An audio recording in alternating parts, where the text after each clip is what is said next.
Vamos para a palavra de Deus? Abra comigo a palavra de Deus no texto de Joel, capítulo 2,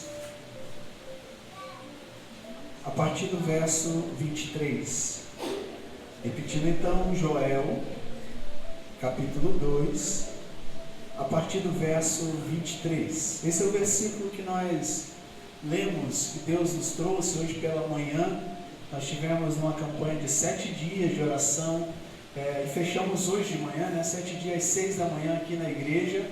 E quero já aproveitar e agradecer a todos os irmãos que somaram, ligaram conosco, vieram, participaram, em prol da igreja, em prol da sua vida, uma consagração pessoal.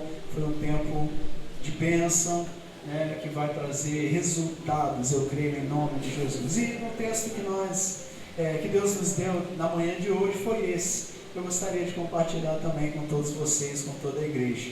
Diz a palavra de Deus então, Joel 2, versículo 23. Filhos de Sião, alegrem-se e exultem no Senhor seu Deus, porque Ele lhes dará as chuvas em justa medida. Fará descer como no passado as primeiras e as últimas chuvas. As eiras se encherão de trigo, e os lagares transbordarão de vinho e de azeite. Restituirei os anos que foram consumidos pelos gafanhotos, o migrador, o devorador e o destruidor, o meu grande exército que enviei contra vós. Vocês terão comida em abundância e ficarão satisfeitos, e louvarão o nome do Senhor seu Deus, que fez maravilhas em favor de vocês, e nunca mais o meu povo será envergonhado. Vocês saberão que eu estou no meio de Israel, e que eu sou o Senhor, o Deus de vocês, e que não há outro, e nunca mais o meu povo será envergonhado. Só quem recebe essa palavra diga amém, querido. Vamos orar mais um minuto. Senhor Deus, obrigado, Senhor, pela tua palavra. Senhor, nós recebemos, nós chamamos a existência isso que nós acabamos de ler, nós tomamos posse para as nossas vidas, e também te pedimos agora, Espírito Santo, graça, misericórdia, favor, para que o Senhor possa falar conosco.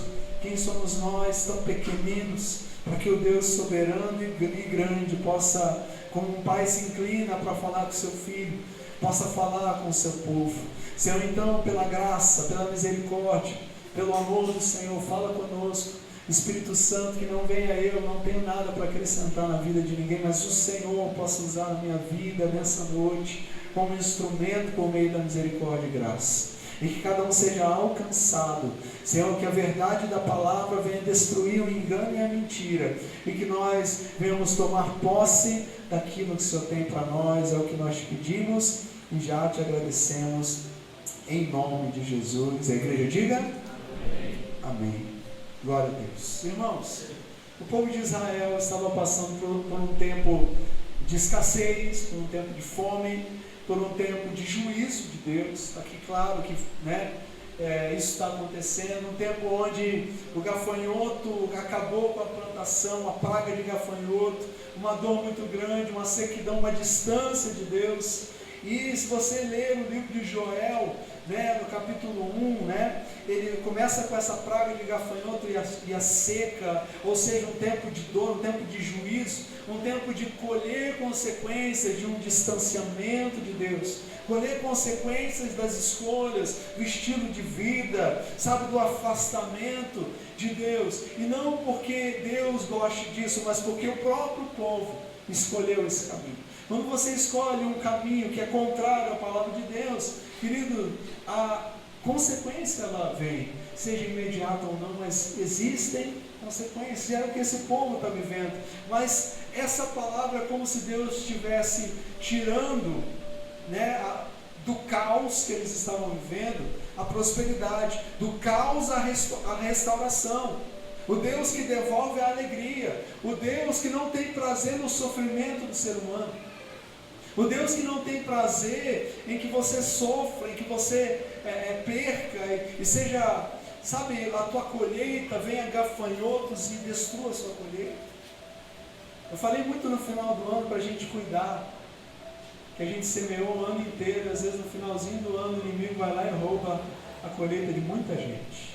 Não no nosso caso, em nome de Jesus. Mas nós temos que tomar cuidado. Sabe, queridos, muitas vezes passamos por temporadas de gafanhotos. Você já passou isso?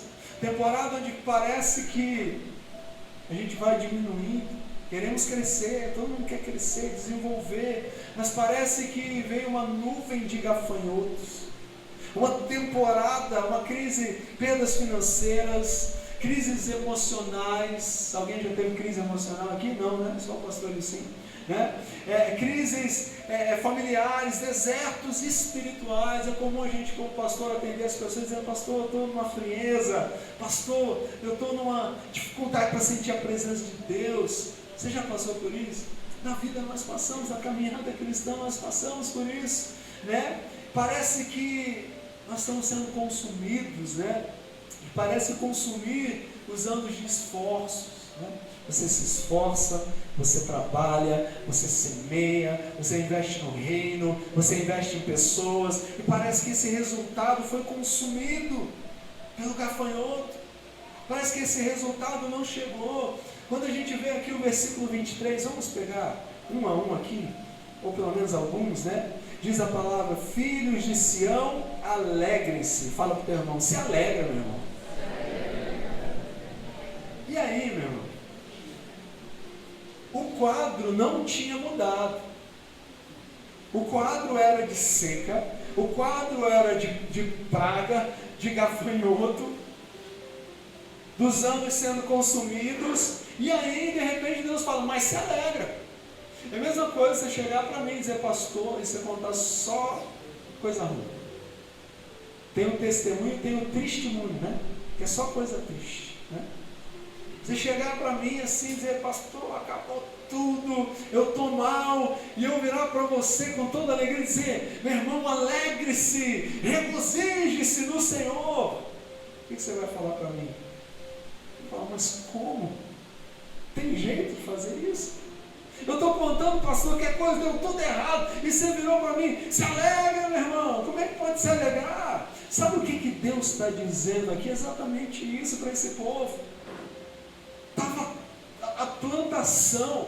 Você não sabe o que é uma plantação nessa época para esse povo? Era tudo. Era comida na mesa, era alimento do filho.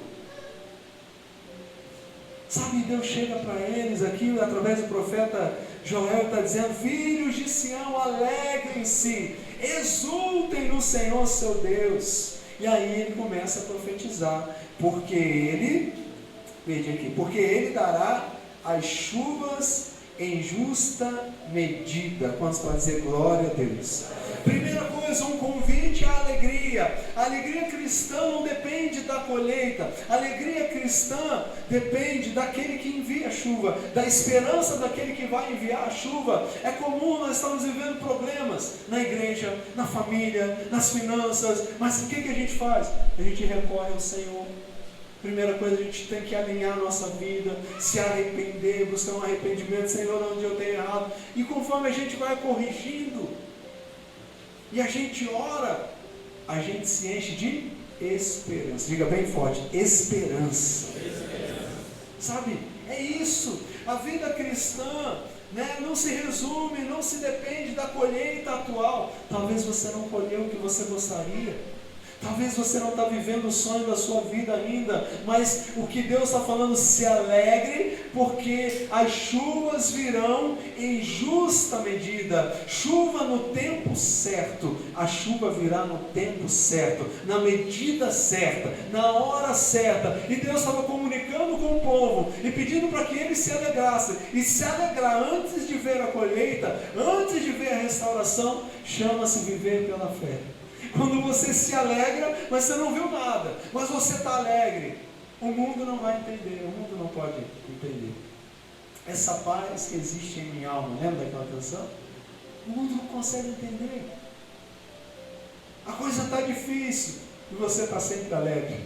A coisa não está fluindo, mas você está sempre alegre. Por quê? Porque você recebe essa palavra de Deus. O Deus que manda a chuva no tempo certo, em justa medida. Ele sabe exatamente do que você precisa.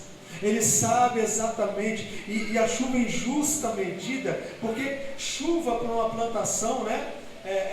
Se ela for demais também é ruim, né? Então a chuva tem que ser na medida certa. Deus sabe a medida certa da bênção. Deus é um Deus de abundância, mas Ele libera a medida que você tem capacidade para receber. Porque se você, muita água mata a planta, né? Você tem que regar a planta? Tem, mas a capacidade dela de absorver aquilo, Deus conhece a capacidade. Ele não vai te entregar nada fora de tempo.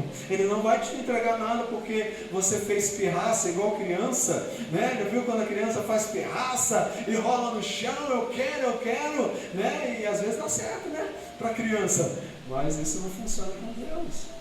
Porque Ele quer te abençoar, Ele vai te abençoar, mas com a justa medida.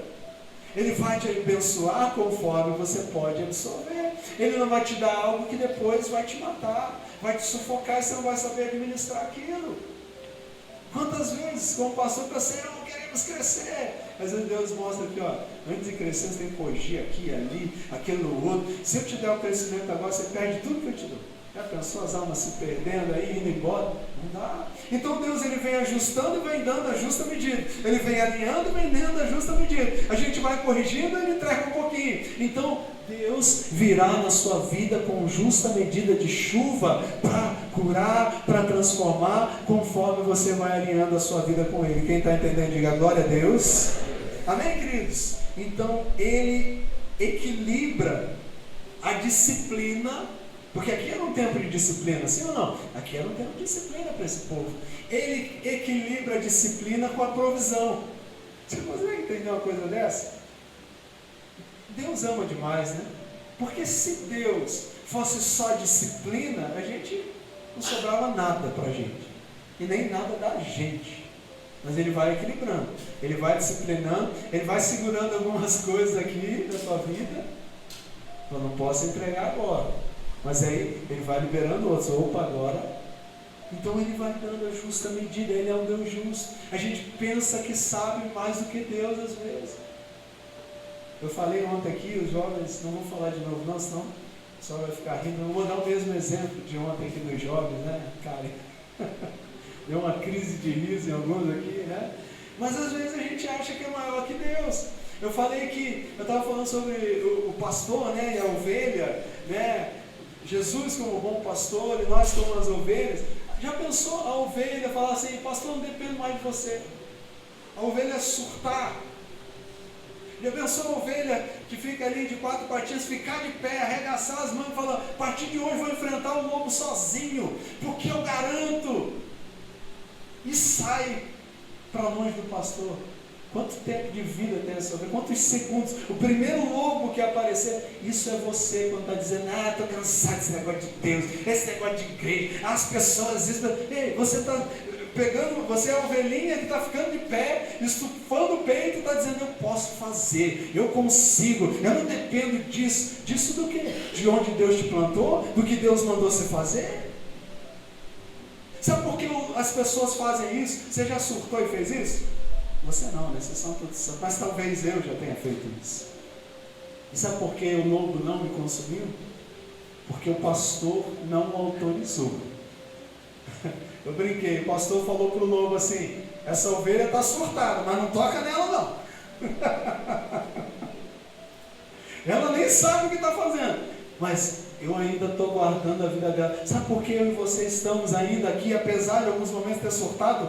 Pela misericórdia e graça de Deus, porque nós não aguentamos o lobo, mas se o pastor está do lado, ainda que eu ande pelo vale da sombra da morte, não temerei mal algum, porque tu estás comigo, a tua vara, o teu bordão, o teu cajado me consola. O lobo está ali, rosnando no vale da morte, mas o pastor está do lado, não tenho medo, Ele cuida de mim. Tem ameaça? Tem perigo? Tem, mas Ele é contigo. Seja dependente dependente de Deus. Quem está entendendo, diga amém, diga glória a Deus.